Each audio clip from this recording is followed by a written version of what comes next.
Hello everyone, welcome to keywords classes. स्वागत है आपका कीवर्ड्स क्लासेज में। इस वीडियो में हम फ्रेंड्स भारतीय रिजर्व बैंक आरबीआई के बारे में सब कुछ देखेंगे। जो भी इंपॉर्टेंट क्वेश्चंस हैं, आज तक बने हैं या बनने की संभावना है, उन पे आधारित सारे क्वेश्चन देखेंगे और सारे फैक्ट देखेंगे। ठीक है। इसके पहले भी मैंने पहले की वीडियो में आरबीआई के बारे में चर्चा किया कि आरबीआई एक्ट कब आया, आरबीआई की स्थापना कब हुई, आरबीआई का हेडक्वार्टर जो है वो ट्रांसफर कलकत्ता से मुंबई होता है, कब होता है। ठीक है। तो इसमें हम आरबीआई के बारे में सब कुछ देखेंगे और आरबीआई का कार्य क्या है सब कुछ देखेंगे वीडियो में। आपको वीडियो अच्छा लगेगा तो फ्रेंड्स वो लास्ट तक जरूर देखिएगा। ठीक है। और अपने दोस्तों में इसको शेयर जरूर करिएगा। ठीक है। इसको एक बार जरूर शेयर करिएगा और आप सब्सक्राइब एक बार जरूर करिएगा प्लीज़।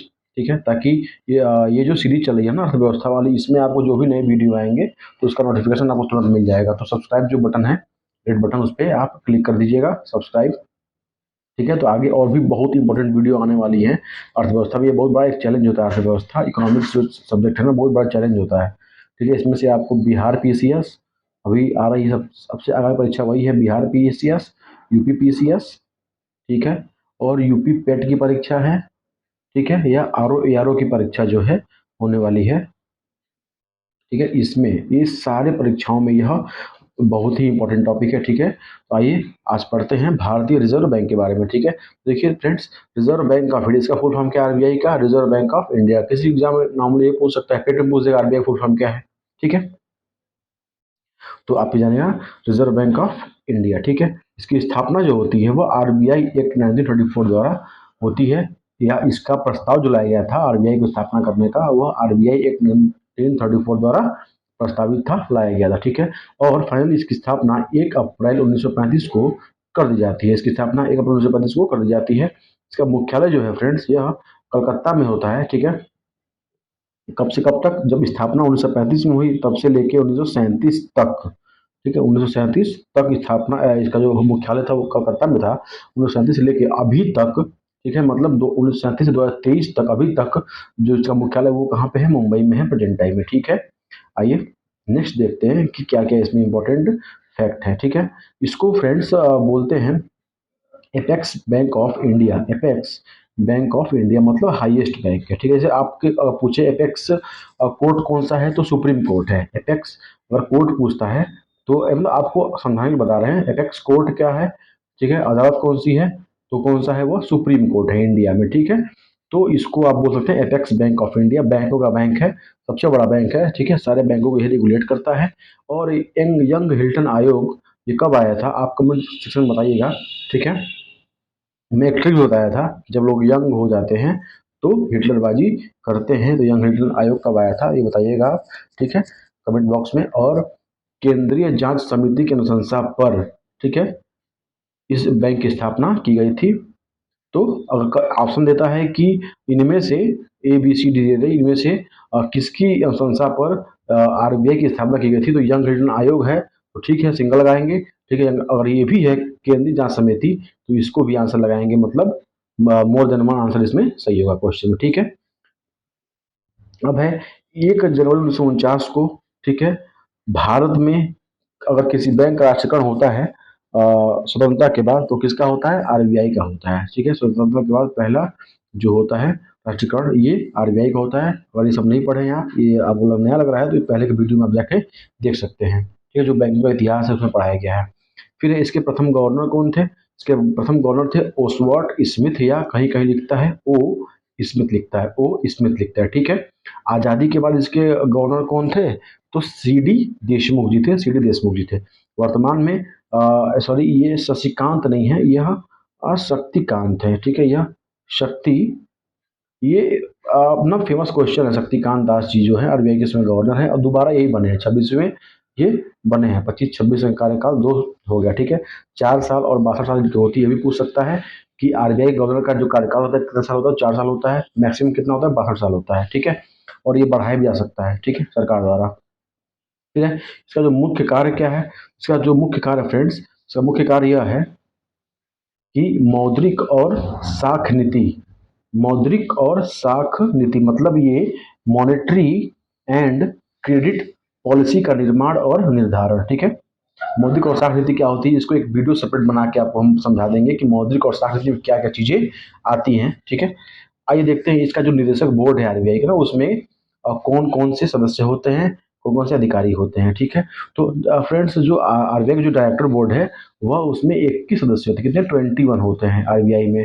ठीक है, एक होता है सरकारी और दूसरा होता है गैर सरकारी निदेशक। तो जो सरकारी निदेशक होते हैं उसमें गवर्नर एक होता है और 4 डिप्टी गवर्नर होते हैं। क्या होते हैं, एक सरकारी निदेशक, एक गवर्नर, एक और 4 डिप्टी गवर्नर। मतलब सरकारी निदेशक कितने हुए टोटल, 5 संख्या, इसमें एक गवर्नर और एक डिप्टी गवर्नर। ठीक है, और जो गैर सरकारी निदेशक हैं, गैर सरकारी, उसमें क्या होता है, सरकार द्वारा नामित 10 आर्थिक विशेषज्ञ होते हैं, 2 सरकारी अधिकारी आईएएस या आईआरएस होगा, और 4 क्षेत्रीय अधिकारी होंगे, रीजनल ऑफिसर होंगे, दिल्ली, चेन्नई, मुंबई और कोलकाता। यहीं पे ना आरबीआई के 4 रीजनल सेंटर्स हैं, रीजनल सेंटर्स हैं। ठीक है, 4 रीजनल सेंटर्स हैं आरबीआई के। ओके, आइए अब देखते हैं कि नेक्स्ट फैक्ट क्या है। हाँ, ये सबसे इंपॉर्टेंट फैक्ट ये है कि देखिए आरबीआई निम्न अधिनियम के तहत कार्य करती है। कौन कौन से ऐसे एक्ट हैं, कौन कौन से रूल्स रेगुलेशन जिसके तहत आरबीआई काम करती है। मतलब आरबीआई की भी कुछ क्या है, लिमिटेशंस हैं। आरबीआई की भी कुछ क्या है, लिमिटेशंस हैं। ठीक है, किसके तहत आरबीआई को शक्तियां प्राप्त हैं ये देखिए। तो पहला इसमें आरबीआई एक्ट जो आया था 1934, सबसे पहले तो यही आया था। ठीक है, तो इसके तहत आरबीआई कुछ गाइडलाइंस मिली हैं, उस हिसाब से आरबीआई जो बैंक हैं, जो आरबीज हैं, मतलब जो आर्थिक गतिविधि करते हैं मैक्सिमम क्षेत्र, ठीक है, या संस्थाएं, उन पे आरबीआई करती है, नजर रखती है। तो यह 45 जेड बी एक खंड है, उसी में दिया गया है मौद्रिक और साख नीति, उसी में वर्णित है क्या, मॉनेटरी एंड क्रेडिट पॉलिसी उसमें वर्णित है। और इसके तहत क्या करती है आरबीआई, कार्य करती है, अर्थव्यवस्था का संचालन करती है। आरबीआई का क्षेत्र बहुत बड़ा है, नोट छापना, सिक्के छापना, जो मिंट है मतलब टकसाल है उनका नियमन करना।